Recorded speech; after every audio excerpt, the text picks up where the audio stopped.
Hello, it has been a couple of months now since we did an anticipated releases video, which is obviously 100% my fault, and I missed two of the biggest release months of the year. However, schedules being what they were, it just didn't happen. But let's go ahead and get back into the groove with the least busy release month of the year, December, and talk about some of the books releasing this month that I am excited for and will kind of help ease us out of a very busy reading year in terms of new releases. Additionally, I am hopeful that I will be able to get some more Bookmas type content up for you throughout the rest of the month. I don't want to overpromise and underdeliver, but there is definitely more coming. So if you are not yet subscribed, go ahead and subscribe so that you won't miss any of it. And if you are subscribed, or even if you're not, go ahead and like as well, because that really helps me out. And if you are new, hi, my name is Melody. If you are not new, my name continues to be Melody, but we talk about books and book adjacent things on this channel. And right now, as you saw, as you know, those things are some of the books coming out in December. Now, I know I am a week behind in the sense that we've already had a new release Tuesday and a surprise for me because I don't follow it as closely, new release Friday in December. So the new Brandon Sanderson came out on Friday, which most people probably know about. I went with a friend as we were on our way to see Wicked for the second time. She picked up her pre-ordered copy, but we did have a release Tuesday on the 3rd, and it is the most packed release day of the month, which makes sense because it is the furthest out from the holidays, and so the closer we get, the more it will kind of come to a little bit of a trickle, but we do still have a significant number of books to talk about, and they deserve their moment. Never mind the books from October and November that I didn't. You know what? We're just going to keep looking forward. We're not going to look back, but hopefully in the new year we will be much more on track as well. So the first book I feel like has already had a lot of buzz in relation to people already talking about it on booktube because it started in, I believe, Kindle Unlimited. I think I have a Kindle Unlimited copy downloaded as I am still kind of playing with that, but it is Quicksilver by Callie Hart, which is a romantasy and a fae romantasy, although the blurb talks about a desert of a world, so I think there's some like dystopian elements in the real world. Obviously, I haven't read it yet, though based on the fact that it was a nominee for the Goodreads Choice Awards this year, and over 130,000 something people have already rated this book on Goodreads, a good number of people clearly have already read it. Those are numbers that are impressive for any title, but it has been picked up by Forever, the imprint, to be published through a traditional publishing route. And we've been seeing obviously a lot more of this over especially this year. And this is a bigger thing because I am not great. I have a sense of what books are starting as self-pubbed or within that ecosystem and picked up by traditional. And I love that authors are being given opportunities, but I don't know how I feel about this system as it stands because I don't really know how it's beneficial for authors or readers at this point. In the sense that, are we building this system that necessitates authors having this large following and a large readership already, so doing the lion's share of the work and building that readership that is supposed to be one of the benefits of being traditionally published is that exposure. And then additionally, in terms of like the reader standpoint, I've talked a decent amount over the last year or two about just in passing the concepts of editing, and especially in context here, developmental edits. And again, because I have not read this book, I am not speaking to this book specifically. I do know, I'm pretty sure I've heard murmurings in the past of books that started self-pubbed and moved into a traditional publishing contract that did have some changes and edits between the two versions. But I think that starts to get messy from a readership angle in terms of people who've already read the book and experienced the story and what that means if it has been reconfigured. But also as a reader, I would argue that developmental edits are a huge benefit of traditional publishing in the sense that that is provided for you, because obviously developmental edits still come into play in self-publishing, though that route can look different, and obviously there is often a cost involved with that then if you are traditionally published, in theory you are not footing the bill for. And I know this is complicated as well, and I think this is part of it, by the sense that I don't think traditional publishing is doing as great a job recently with developmental edits. I think that there are a lot of things that are being rushed through the system or through production in the sense of an easy buck. And as someone who has a history of script development and kind of workshopping within the theatrical realm, and I've also served as an intern for a literary agent, so I have seen early versions of work before, if we are going through, edits even before we pitch it to a publisher. But developmental edits are incredibly valuable, and it is not any kind of representation of the author's skill.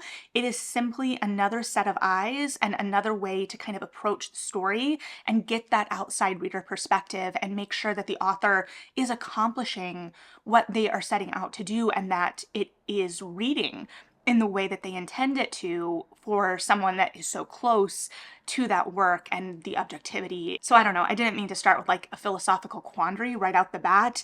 I have heard mixed things about this book, I feel like, and I've only seen things in passing, but I am intrigued.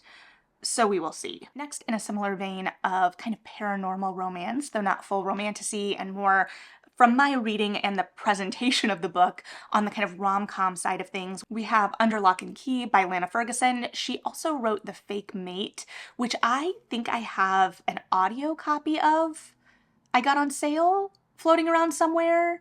The concept is intriguing, and yet I still don't know how I feel about the current iteration of Fated Mates and like the concept of mates within like the rom-com kind of setup, so I haven't listened to it quite yet. But I feel like I've been seeing a lot of good buzz in romance circles for this one, and it involves a heroine who goes to Scotland to kind of trace or hunt down some family secrets, and she meets a Scottish man who has some secrets of his own, and as they get closer, those secrets may come into play based on the fact that it is a paranormal romance, and we are in Scotland, and the name of the book is Under Lock and Key.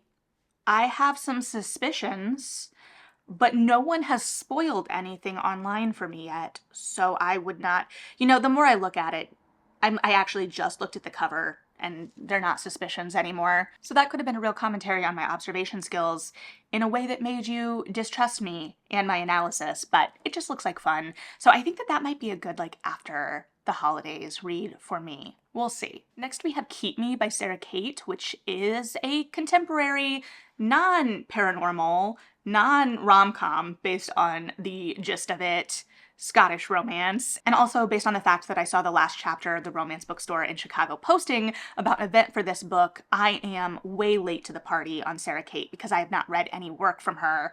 What caught my eye with this, in addition to the cover, which I think is a great kind of contemporary Scottish romance cover, is the blurb starts out, "Their marriage of convenience is anything but." And if you know me, you know I love a marriage of convenience, and a marriage of convenience in a contemporary setting is very intriguing. So based on what I can glean from the blurb, this involves a hero, Killian, who turns his ancestral home into, and I quote, "a den of iniquity," and a heroine, Sylvie, who has been kind of approached by his family to enter into this arranged marriage or marriage of convenience with him for a time in order to rehabilitate his image, and there is clearly something in it for her, and clearly feelings are going to become a little bit more complicated, but also based on the blurb and the tone and the darkness of the cover, it does feel like this is going to be a little bit darker of a romance in some ways. So we will see. Sarah Kate clearly has a large following based on what I can see, but I have personally never read anything by her. So maybe this would be a good place for me to start. Let me know if you have read her and have strong opinions, but I'm definitely intrigued. The next title comes with an apology attached because I very confidently told you that this came out in June, but I think that that was the UK release, and our release is in December. And that is Private Rights by Julie Armfield, who we know, or I know, most from Our Wives Under the Sea, and this is a modern dystopian King Lear reimagining that feels a little bit, at least in the blurb, Station 11-esque in what it is kind of setting up. But after the subtle kind of psychological horror of Our Wives Under the Sea, the intense character study, the beautiful language, I have been very much looking forward to this title and am very grateful to know that I just didn't miss it earlier this year, because I was questioning why I wasn't seeing it anywhere. That's on me. I apologize. Look, it's just the anticipation had more time to build. But I have also heard some people I trust on TikTok who have read this book already say that they absolutely loved it. So I am even more excited now. I do wonder, actually, now that I think about the Station 11 thing even more, Station 11 starts out with a production of King Lear. Apparently we've decided that King Lear is attached to societal collapse in some way, and I missed the memo, though this does seem to have the structure of like the three daughters and the inheritance a little more cleanly, in a way where I wonder if I should go ahead and revisit King Lear. I've also been playing with the idea of rereading some Shakespeare in combination with the books that have come out based on the plays. That has been an idea percolating in my head, so maybe that's something we could do here. I will sit with it, because it's either going to be in a Feature Friday at some point probably, or in something along those lines. Let me know if that's even of interest. Next, we have a new rom-com, contemporary rom-com, Designs on You by J.C. Burton, who I know is a reader most from sports romances, which is saying something because I don't read a whole lot of sports romances, but I definitely think I went through a phase with some of her books. That is a tangent in the sense that this is not a sports romance. This is, I believe, a little bit of an age gap romance in that it is following a woman in her mid-30s with two children who has gone through a divorce, who is helping remodel or model her sister's backyard for her and her boyfriend, and begins a flirtation with her sister's boyfriend's younger brother, who is a game developer, and there is a lot of chemistry there, but our heroine thinks that she is too old for him, but she may be the only one seeing the obstacle there. I'm not gonna lie, I think a little bit of me, I can't remember, was he or she a game developer? My favorite, or one of my favorite Alyssa Cole's, is actually a novella. It's Can't Escape Love in the Reluctant Royals series. And obviously that whole series is gold, but kind of like the nerd element of that. Okay, it doesn't look like either of them are game developers, but in similar realms. So the conceits are not even close to the same. I recognize that, but maybe I will still enjoy it just as much in a parallel kind of nature. And then we have The Wrong Lady Meets Lord Right by Susanna Lane, which is her newest historical romantic comedy. Now, this is the author who wrote Mr. Malcolm's List, and I will admit that I did not enjoy that book personally. I think what it comes down to for me as a reader is I went in wanting a romance, and it really more is a comedy. It has the elements, but it's almost a kind of, at least that title, is almost more of a kind of satire or parody of the kind of Jane Austen-esque aesthetic and kind of genre of romance. And so because of that, some of the characters in that book didn't read as genuine to me in terms of the emotional arcs, and I just didn't have the right expectations going in. Now, that being said, I really enjoyed the movie Mr. Malcolm's List, and reading the blurb here, I am very intrigued. It seemingly involves a kind of Prince and the Pauper-esque aesthetic, or the platonic ideal of that story, for me personally, model behavior, in that our protagonist Arabella's wicked aunt dies, and Arabella is not titled, but her cousin Isabel is. But Isabel is not interested in the society scene and would much rather be in bed reading, and so they kind of swap places, and it allows Arabella to go to these parties, and she meets a man who is a young earl who assumes that she runs in similar circles and would be a suitable bride for a young earl, and what exactly is going to happen there. Also very interesting in the framing of the class conversations there when we are thinking about it in context with the upcoming season of Bridgerton, or just because it's interesting nonetheless. But I definitely think if I'm going to give her another shot, that this is in the running. And for anyone looking for historical romance that isn't as angsty or as earnest, though I do think that there is a lot of humor in historical romance, even those that do have the angst. Nonetheless, if you were looking for the more comedic side of things, the more romantic comedy side of things, I definitely think that this would be something that you would want to check out. And then we have The Peculiar Garden of Harriet Hunt by Chelsea Iverson, which isn't Jess Kidd, but is giving me a little bit of Jess Kidd vibes in the sense that it is a Victorian setting and seemingly has a little bit of a fantastical element. So maybe something like the 10,000 Doors of January as well, though this seemingly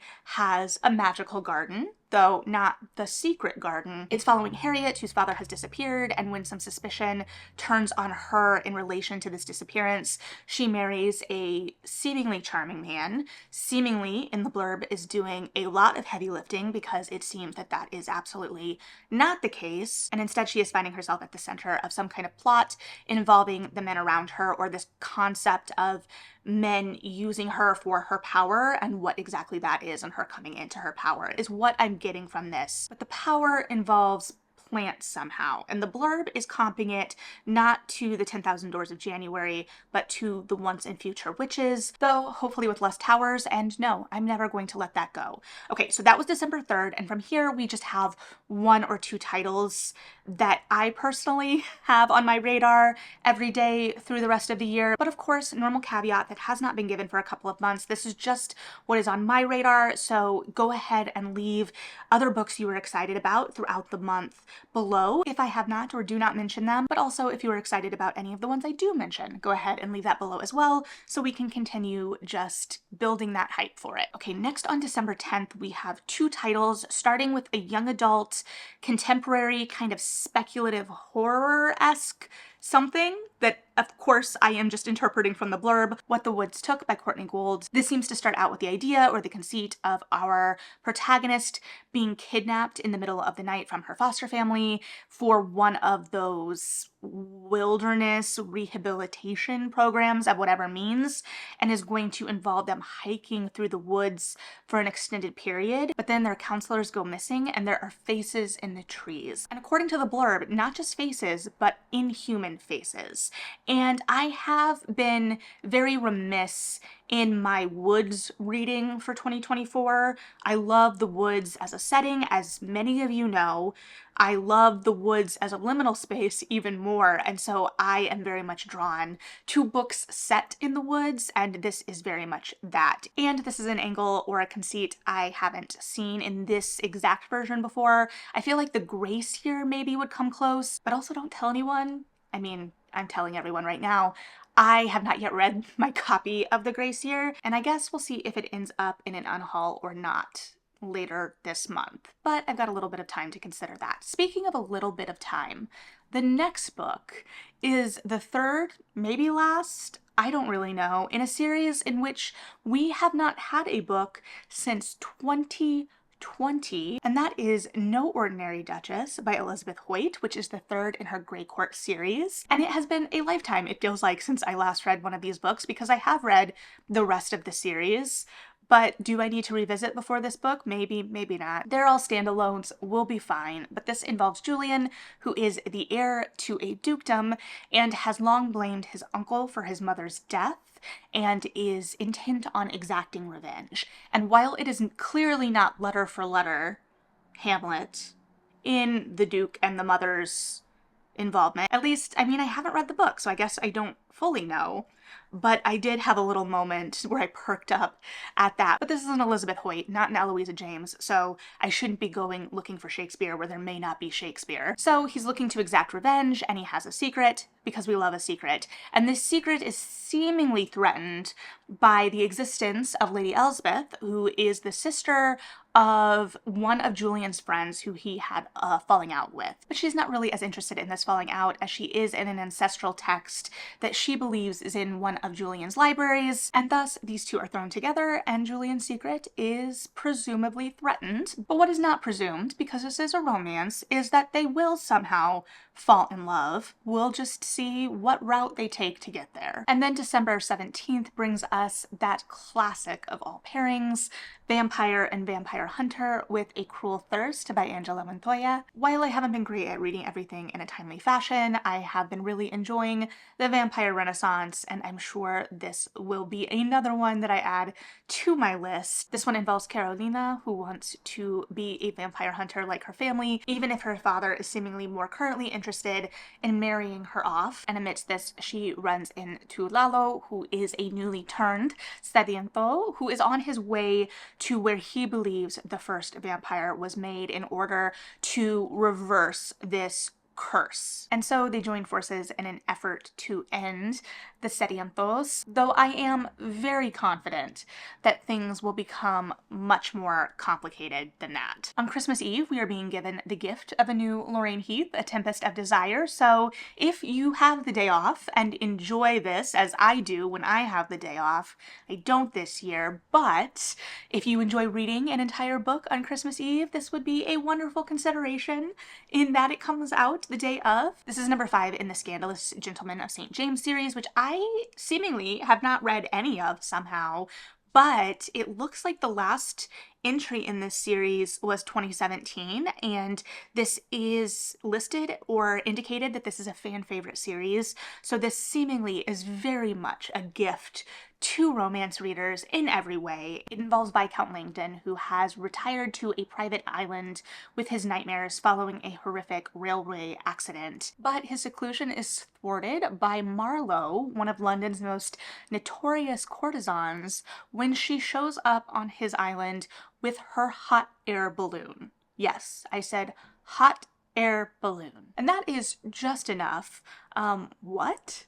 To get me intrigued, and probably very accidentally timely, with this being the season of Wicked as well, and hot air balloons being more present in the public consciousness than they have been for a long time, especially if we also add in the Bridgerton season 3 hot air balloon. Listen, hot air balloons having a moment in 2024 was not on my bingo card. But I also don't have a bingo card, so nothing was. I'm very interested in how this particular book handles the balance here, but we will see come Christmas. And then finally, on December 31st, New Year's Eve, you can ring in another holiday with another new book. We have X Marks the Spot by Gloria Chow, which is her newest young adult novel. I feel like I haven't read one of her books in a second, so it's great that we're getting this so that I can rectify that. This is another young adult novel, though this time with a kind of mystery twist, in that our protagonist Gemma finds out that a grandparent, a grandfather in particular, that she thought was long gone has actually just recently died, and in the wake of this she is sent on a treasure hunt that she hopes ends in an inheritance, but does lead her back to her Taiwanese roots and also forces her to enlist the help of her academic rival. So they seemingly have to pair up on this adventure together for some reason, and I do love a good high school rivalry romance. So very much intrigued by this one, and with that, that is all of what I have currently on my radar for December, and probably, hopefully, the most succinct anticipated release video for the year. So again, let me know what you're excited about, whether we have talked about it here or not. We have one last hurrah of hyping up some 2024 titles in this moment before we move on to 2025. So thank you for being here and being interested in what I am looking forward to. Like and subscribe if you feel like it. Read something good. And yeah,